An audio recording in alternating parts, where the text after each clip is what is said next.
السلام عليكم. جيناكم اليوم راح نفسخ هاي القنفة ونسويها قنفة خشبية، بس خشب راح نشيل من عندها هاي. شاهدوا الفيديو وشوفوا الفكرة. هاي دقيت اول وحدة ودقيت الثانية، راح اعدلهن وادقهن وارجع النوب. هاي دقينا هاي الجهة وراح ندق هاي الجهة الثانية، ادقها وارجع. هاي كملناها دق، راح نروح النوب ندقها، نثبت لها خشب من هنا ومن هنا ونرجع لكم. دقيت عليهن هذن من هنا ومن هنا، راح نرقم هاي هيج خشبة وصف اللخ وارجع لكم.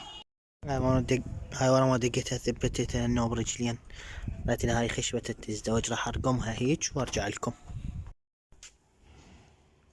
هاي دقينا هذني، قصيت هذن بعد هاي هم راح ارجع ادقها واحدة بصف اللخ وارجع لكم.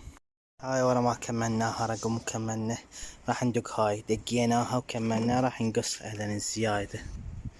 هلا اقصها وارجع افركها النوب بكاغذ سنباد وارجع لكم. هاي ورا ما قصيناها وكملنا، قصيناها فركناها بكاغذ سنباد وحطينا لها شوي ورنيش. هاي اتمنى تنال اعجابكم. كان وياكم حسان النمر، نشوفكم بفيديو جديد.